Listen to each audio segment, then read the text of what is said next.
घामाच्याही वाफा व्हाव्यात अशा एका टळटळीत दुपारी रणरणत्या उन्हात आमची गाडी एका निर्जन जंगलातून जाणाऱ्या रस्त्यावर बंद पडली होती आणि समोरून लखलखत्या पात्याची भली मोठी कुऱ्हाड खांद्यावर टाकून एक आडदांड आणि बेरकी चेहऱ्याचा मनुष्य आमच्याच दिशेने येत होता. त्या क्षणी मला रॉंग टर्न सिनेमात पाहिलेल्या कापाकापीशिवाय इतर काहीच आठवत नव्हतं. सुकलेले घसे आणि केविलवाणे चेहरे घेऊन आम्ही त्याच्याकडे पाहत होतो. मित्रांनो, ही घटना आहे 2012 सालची. कधी एखाद्या कथानकाच्या शोधात तर कधी सहजच पिकनिक म्हणून आमचं बरंच फिरणं व्हायचं. फिरतानाही तीच गर्दीची ठिकाणं टाळून नवीन गावं, नवीन रस्ते, ज्ञात अज्ञात जंगले शोधण्याकडे आमचा कल असायचा. एकदा कुठेतरी वाचलं होतं की कठीण रस्तेच तुम्हाला सर्वात सुंदर ठिकाणी पोचवतात आणि अनुभवाने कुणीही हे सांगू शकेल की हे खरंच आहे. अशा अज्ञात रस्त्यांनी आम्हालाही बऱ्याचदा चकित करून सोडलंय. कधी दरीत दडलेल्या एखाद्या सुंदर गावापर्यंत पोचवलंय, कधी एखाद्या पाचूसारख्या हिरव्यागार रानात जिथे अद्याप मनुष्याची सावलीही पडली नसेल, तर कधी अशा गुप्त धबधब्याखाली ज्याचं अजून नामकरणही झालेलं नव्हतं. पण ही अज्ञाताकडे धाव घेण्याची आवड कधी कधी अंगलटही येते. चुकवते, फसवते, थकवते आणि दिवस वाईट असेल तर जीवावरही बेतू शकते. ही अशीच एका खऱ्याखुऱ्या प्रवासाची गोष्ट आहे. कुठल्याही स्थळाची बदनामी करण्याचा हेतू नसल्याने नावे मात्र बदलली आहेत. बरीच पडझड झालेला एक दुर्लक्षित गड, भयान रानात हरवलेली बुद्धकालीन लेणी आणि शेवटी एक अज्ञात शांत समुद्रकिनारा, अशी तिन्ही ठिकाणे एकाच प्रवासात पालथी घालायची म्हणून आम्ही रात्री मुंबईवरून निघालो. 3 दिवसांची सफर. थांबण्यापेक्षा प्रवासच जास्त होणार हे ठरलेलंच. त्यामुळे आपलीच गाडी आणि आपलाच ड्रायव्हर सोबत. म्हणजे रात्री पाठ टेकायला एखादं ठिकाण नाहीच भेटलं तर गाडीच आपला तंबू. प्रवास लांबचा आहे. एका रात्रीत शहराबाहेर पोचायचंय, आता कुठेच थांबायचं नाही असं एकमताने ठरवलं गेलं. प्रवासात आमचा एक अलिखित नियम आहे. कोणीही झोपायचं नाही आणि कुणालाही झोपू द्यायचं नाही. आणि या नियमाची काटेकोरपणे अंमलबजावणी करण्याचं काम सचिनने आपल्या हातात घेतलेलं असतं. झोपायला आलायस का रताळ्या? सचिनने पेंगणाऱ्या विशालला पाहून ओरडतच म्हटलं. इथे रताळ्याच्या जागी एक भन्नाट शिवी आहे. ती तुमची तुम्ही समजून घ्या. कोण झोपतोय वांग्या? मी चिंतन करत होतो. विशालने तेवढ्यात जबरदस्त आवाजात उत्तर दिलं. इथे वांग्याच्या जागी काय असेल याचाही तुम्हीच अंदाज बांधा. सहसा दोघेजण भांडत असतील तर आमच्यातील इतर कुणी मध्ये पडत नाही. उगाचच गाडीत महाभारत व्हायला नको. पण विशालने वापरलेला चिंतन हा शब्द ऐकून सगळेच गांगरले. श्रावण सुरू असताना बाजारातून प्लॅस्टिकची काळी थैली घेऊन चाळीत प्रवेश केल्यावर जशा सगळ्यांच्या संशयित नजरा तुमच्यावर येऊन टिकतात, तसे सगळे विशालकडे पाहू लागले. गाडी चालवणारा मंगेश सुद्धा. अभि, तू काय मागे पाहतोस? नीट चालव, नाहीतर आम्हाला चिंतनाकडून चितेकडे घेऊन जाशील, राजेशने म्हटले. मी तर माझ्या अख्ख्या आयुष्यात कुठल्याच सामान्य माणसाला चिंतन हा शब्द बोलताना ऐकलं नाही. विशाल, काय झालंय काय तुला? प्रवचनाला वगैरे जातोस की काय हल्ली? योगेशने चिंताग्रस्त होत विचारले. नाही रे, विचार करतोय असं म्हणायचं होतं मला. चुकून चिंतन हा शब्द बाहेर पडला, विशालने स्पष्टीकरण दिलं. झोपला होता सांग ना बे भोपळ्या. फक्त झोपेतच तुझ्या तोंडून असे शब्द बाहेर पडू शकतात. सचिन पुन्हा कुरकुरला. पण यावेळी विशालने काही उत्तर दिलं नाही आणि विषय थोडक्यातच आटोपला. मग चिंतन, मनन, विचार यांपैकी कुठल्याच बौद्धिक गोष्टीला जवळपास फिरकू न देता थट्टा, मस्करी, चेष्टा, विनोद, गाणी आणि किस्से यात प्रवास छानपैकी रंगू लागला. मी भूताची गोष्ट सांगतो, मंगेश मागे वळून म्हणाला. नको बटाट्या तुझी भूताची गोष्ट. मी गाडी घेऊन इथे गेलो, मग हा नाही तर तो भेटला आणि म्हणाला तिथे भूत आहे.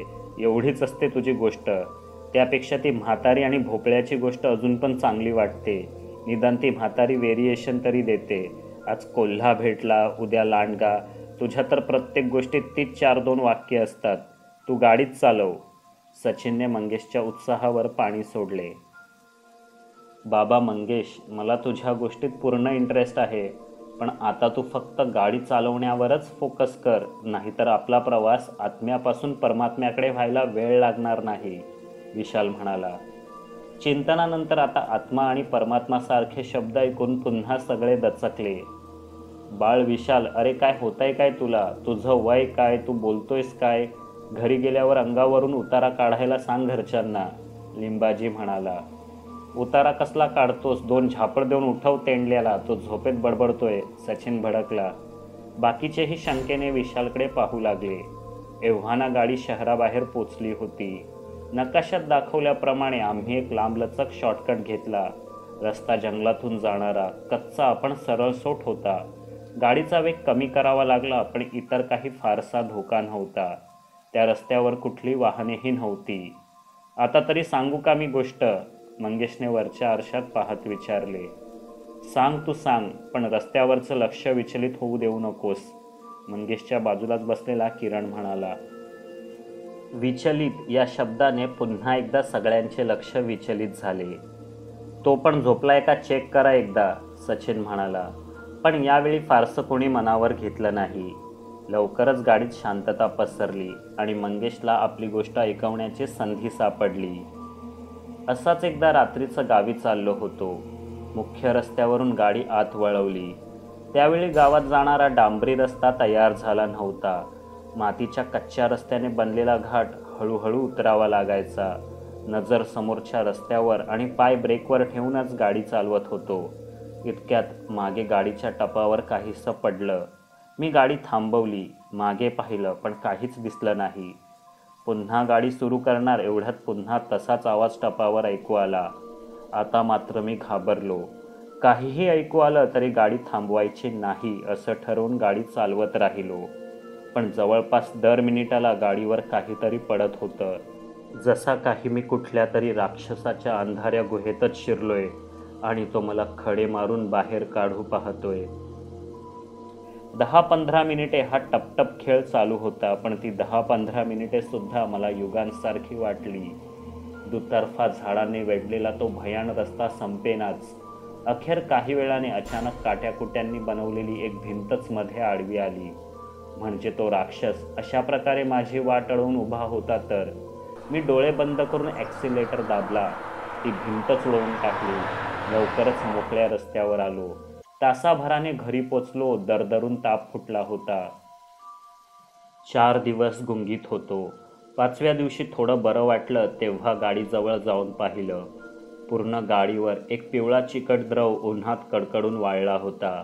मला वाटतं त्या रात्री त्या अज्ञात राक्षसाच्या जबड्यातच मी गाडी घेऊन गेलो होतो आणि त्याची ती पिवळी विषारी लाळ माझ्या गाडीला चिकटली असावी.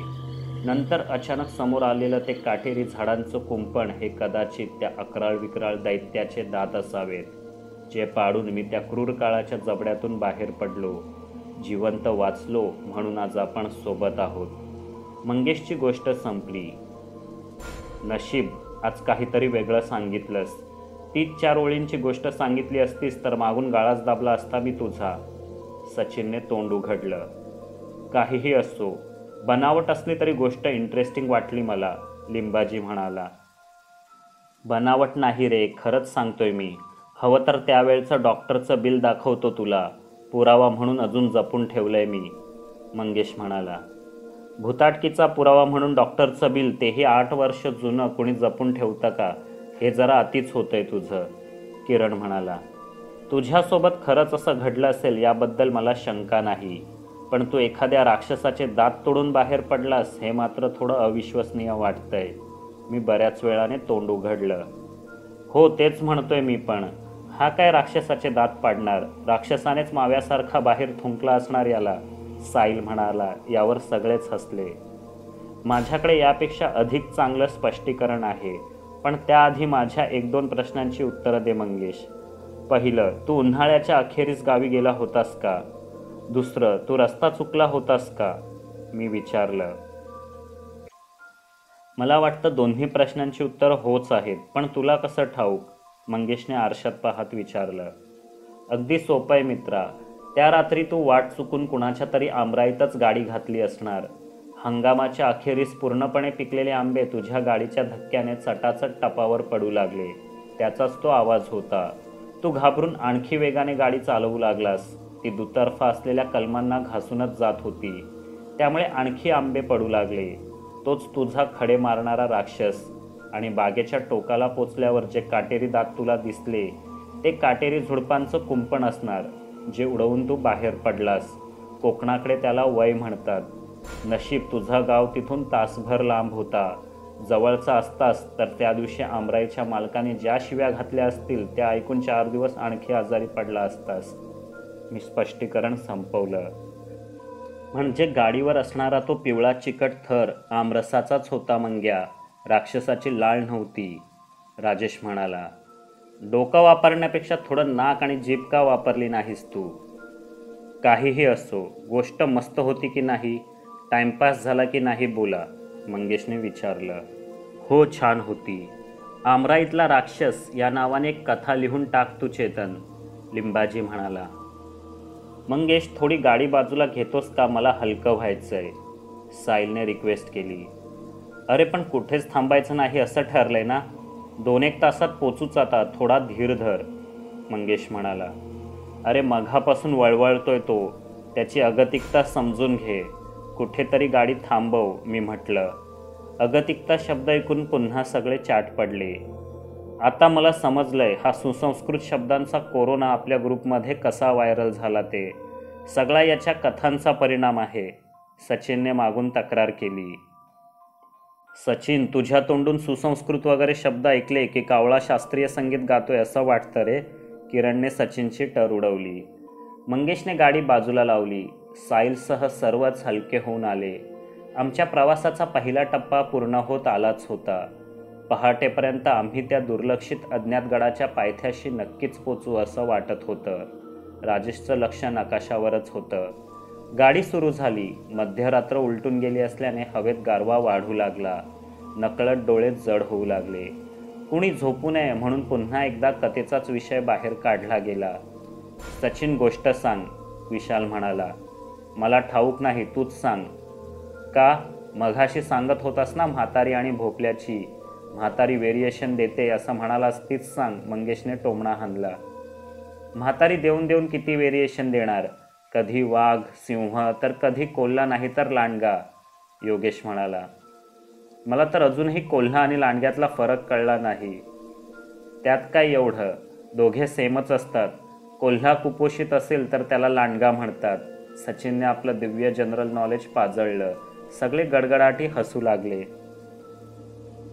रताळ्या, हळू बोल. आसपासच्या जंगलातील कोल्ह्या लांडग्यांनी हे ऐकलं तर गाडीवर उड्या घेतील आपल्या, विशाल म्हणाला.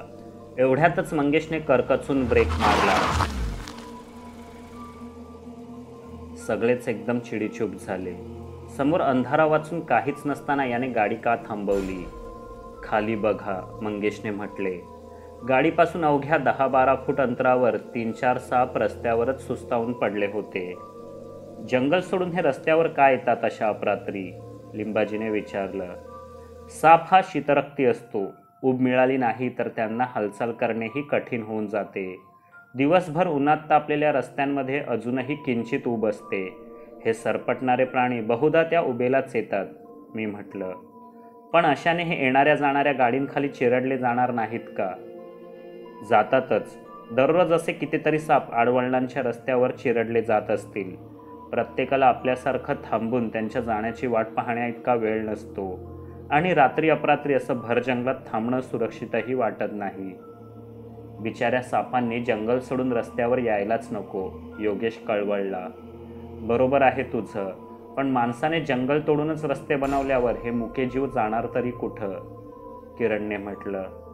सापांची ऊब घेऊन झाली असावी. 5-10 मिनिटातच ते आपापल्या वाटेने निघून गेले. मंगेशने पुन्हा गाडी स्टार्ट करण्याचा प्रयत्न केला, पण नाही, ती सुरूच होईना. एका आडवळणाच्या रस्त्यावर भर जंगलात किर्र रात्री आम्ही अडकून पडलो. हे तुझं नेहमीचंच झालंय यार मंग्या. आता बाहेर उतरून धक्का मारा असं सांगू नकोस, सचिनने तक्रार केली. अरे पण आत बसून आपोआप गाडी चालू होणार आहे का? मंगेश म्हणाला. एकदा बंद पडली की चालू होणार नाही हे माहीत असताना आपण थांबवतोच कशाला तू गाडी सारखी सारखी? सचिनने दुसरी तक्रार केली. अरे पण साप चिरडले असते ना. पर्यावरणातील प्रत्येक जीवाचं रक्षण करणं हे आपल्यासारख्या सजग नागरिकांचं नैतिक कर्तव्य आहे, मी म्हटलं. तू नेहमी त्या मंगेशचीच बाजू का घेतोस? आणि ही कसली भाषा नैतिक बैतिक? या ग्रुपमध्ये आल्यापासून पूर्ण भाषेची वाट लागली आहे माझ्या. आधी किती छान मराठी बोलायचो मी. सचिनने तिसरी तक्रार केली. हो ठाऊक आहे ना आम्हाला. सगळी वाक्य तुझी ल भ आणि झनेच सुरू व्हायची, साहिल म्हणाला. वाटाण्यांनो आता काहीही होऊ दे. मी खाली उतरणार नाही म्हणजे नाही. जा काय करायचं ते करून या. आणि सचिनने चक्क डोळे मिटून सीटवर मागे डोके टेकले. त्याच्याकडे दुर्लक्ष करून सगळेच खाली उतरलो. मंगेशने गाडी उघडली. इंजिन बंद झाल्यावर गाडी तुकडू लागलं. सचिनने काचा खाली केल्या. जास्त काही झालेलं वाटत नाही. धक्का मारल्यावर होईल बहुतेक स्टार्ट. मी गाडीत जाऊन बसतो, तुम्ही मारा धक्का. मंगेश बोनेटचं झाकण खाली आपटत म्हणाला. 3 जण मागून, दोघे डावीकडून आणि दोघे उजवीकडून धक्का मारू लागले. 15-20 मीटरपर्यंत अशी गाडी ढकलली आणि एकाएकी रानातून भयप्रद कोलाहल ऐकू येऊ लागला.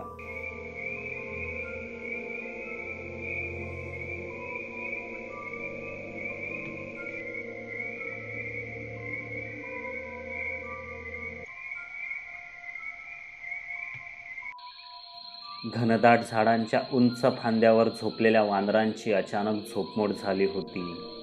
पैज लागल्यासारखे एकमेकांपेक्षा अधिक आवाजाने ते चित्कारू पाहत होते. लवकरच ही लागण रस्त्याच्या दुसऱ्या बाजूला असलेल्या रानालाही झाली. तिथूनही तसेच चित्कार ऐकू येऊ लागले. वानरांचे चित्कार, रातव्यांचे घुमणे, रातकिड्यांची किरकिर व इतरही स्फुट अस्फुट आवाज एकात एक विणल्यासारखे काही वेळ गरजत राहिले आणि दुसऱ्या क्षणाला सगळे शांत झाले. जणू कोणीतरी अचानक म्यूटचे बटन दाबले असावे. हा जंगलाचा एक इशारा होता. मी तो ओळखला आणि घाईने सर्वांना गाडीत बसायला सांगितले. लगबगीने आम्ही गाडीत शिरलो. काचा लावून घेतल्या. हेडलाईट सुरूच ठेवले. सचिननेही अचानक शांत झालेला हा रानाचा अनाकलनीय भयभीत करणारा आवाज ऐकला होता. त्याला घाम फुटला. कुणाच्या हातापायाला कंप सुटू लागला तर कुणी थरथरत होते. जंगलाचे असले रूप आम्ही प्रथमच पाहत होतो. हे सगळं काय चाललंय? राजेशने दबक्या आवाजात विचारलं. थोड्याच वेळात कळेल, मी उत्तर दिलं. आमची गाडी रस्त्याच्या उजव्या कडेला उभी होती.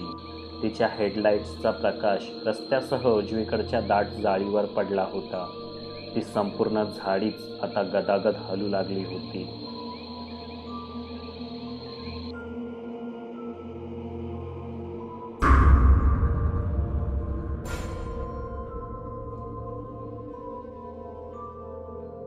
हेलो दोस्तों, तो क्या आप इस लॉकडाउन में घर बैठे बैठे हो गए हो बोर? लो खुल गया है आपके लिए एक जादुई दुनिया का दरवाज़ा। इस जादुई दुनिया में आपके लिए होंगे मज़ेदार कहानियाँ, सुंदर सुंदर पोएम्स, एसेज और स्पीचेस, अलग अलग त्योहारों की जानकारी, आपके पढ़ाई के विषय और बहुत कुछ बेहद अनोखे तरीके में और एनिमेटेड एडिटिंग के साथ। तो इंतज़ार किस चीज़ का है? अभी कमेंट और डिस्क्रिप्शन में दिए गए लिंक पर क्लिक करें और सब्सक्राइब करें और ये जादुई दरवाज़ा खोलकर एक नई दुनिया में कदम रखें। Kids learning video. चलो खेलते हैं, चलो सीखते हैं।